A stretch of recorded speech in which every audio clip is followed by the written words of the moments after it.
Hey guys, the Firebird is here. It's just me. Squeaker couldn't be here today because he failed his anal circumference check and needs to take a week off. Well, that's the official excuse at least. Anyway, so before this video begins, I need to do a couple of announcements. Number one, I'm doing a face reveal, as you can see by this community poll on the screen. So, I might do it next week, but if we manage to get the poll to like, I don't know, 5,000 votes, then maybe I'll speed up the process. Maybe. Anyways, on second news, on a previous poll that I did where I basically asked you guys whether I should cover the toys that we got revealed from the New York Toy Fair, I added a couple of options. Those are yes, no, do it too late, and I like raccoons. Now, the fourth one was kind of a joke, but a couple of people were speculating that by that I meant Rocket Raccoon from Guardians of the Galaxy and Avengers Infinity War. And you're wrong. I was actually referring to something else. So I was like, oh wow, I'm surprised only a couple of people managed to figure that one out. So in exchange for guessing it right, I'm gonna give a couple of shots to the people who guessed it right. I'm planning to do more community polls like this one in which I insert a random reference to something, and if people manage to figure out what I'm talking about, then you get a free shout out. That's basically it. So I was actually referring to something that I showed in my Dropkick video. That's a video from a new anime I've been watching called Rising of the Shield Hero, and oh my god, I like this raccoon already. She's like the best raccoon I know in fiction. Sorry Rocket, you just been replaced. So yeah, Rafa Taylor is best girl, and if you say anything other than that, you're wrong.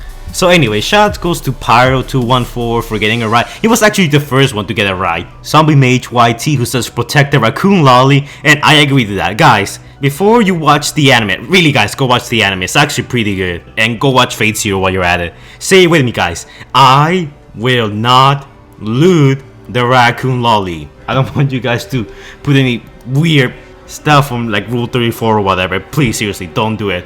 And the third shout actually doesn't go to someone who guessed it right, but to someone whose birthday is coming up. So Ruby Gamboa says, can you give me a shout out next Monday because it's my birthday? Well, I'm sorry about that. I won't be able to do it next Monday, but here's an early birthday shout out. So hopefully that counts. Also go wishing happy birthday in the comments down below. Anyways, we rambled on long enough with raccoon lollies and circumference checks.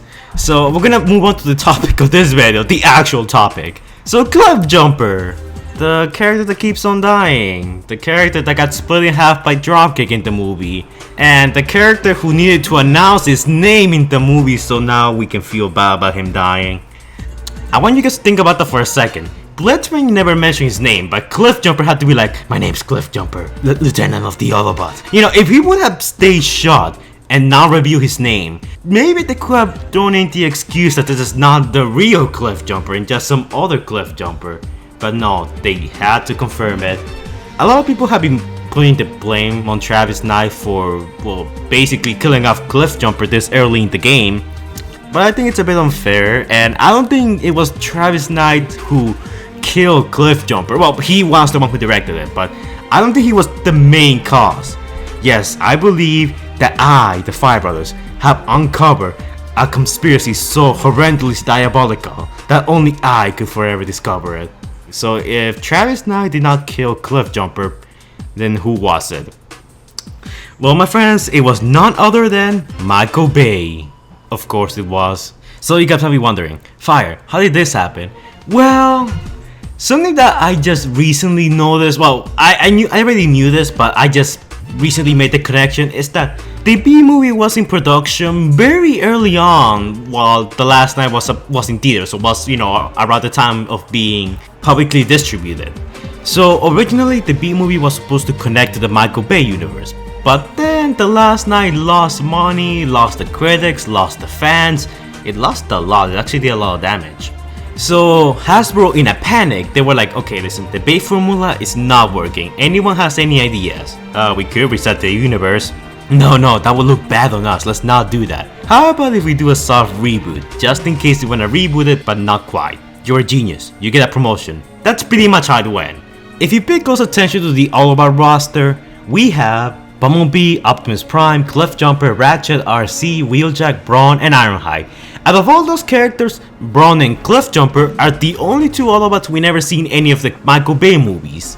And the main reason why we didn't see, let's say, someone like Ratchet, Ironhide, or even Wheeljack get killed by Dropkick is because they are supposed to canonically appear in the Michael Bay movies, so having them, be killed off this early, it doesn't really help the continuity.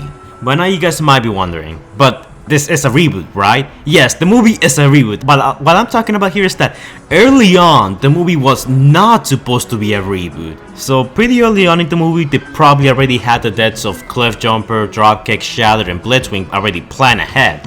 They just needed to carry them out.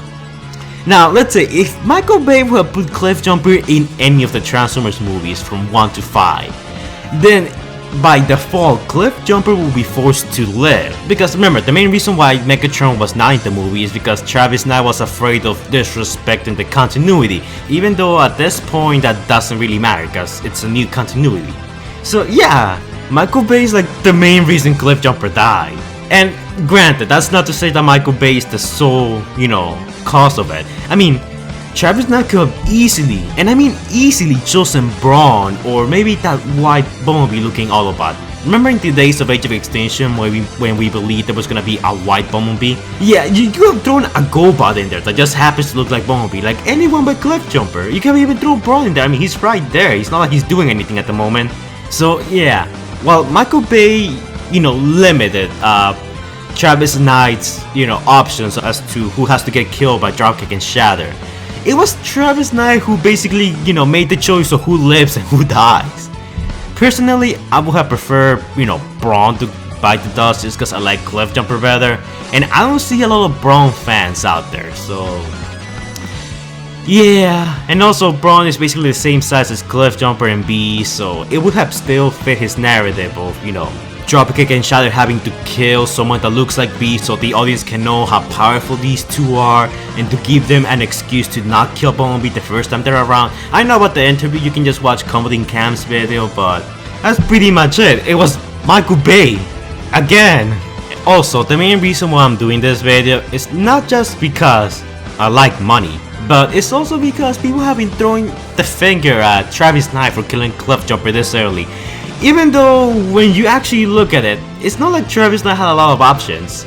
I mean, the twins, Jetfire, all the other Autobots that appear in the Bay movies, they need to survive for the sake of continuity. They can't die in the movie. And remember, the movie at the beginning was planned to be part of the Bay continuity. It's like pretty late in the game, the Hasbro was like, okay, listen, just in case, try to make this look like a reboot, but we don't want this to be a reboot yet.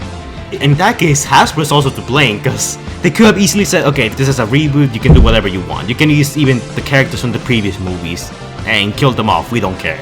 They could have easily done that. It's just something really interesting that I wanted to talk about because I don't see a lot of people talking about this because it's not like Michael Bay gave Travis Knight a lot of room to work with. Because of him, we basically didn't get Megatron, Barricade, and a bunch of other characters in the movie. But then again, Travis Knight is not entirely innocent here because he could have easily chosen Brawn, a GoBot, or literally any other expendable Autobot out there. But anyways guys, that's just my opinion. Let me know what you think about all this in the comments down below. Do you guys think Michael Bay is guilty? Do you think Travis Knight is guilty? Do you think Hasbro is guilty? Or are they all guilty? Anyways guys, make sure to come up with an appropriate life sentence in the comments down below. Like, do you sentence Michael Bay to death, or I don't know, to do something embarrassing, I guess. I don't know, be creative in the comments down below, but keep it PG. Anyways, that's it for this video guys. Like, comment, and subscribe, and I will see you guys in the next one. Stay safe. Also, Raccoon Lolly's best girl, don't judge.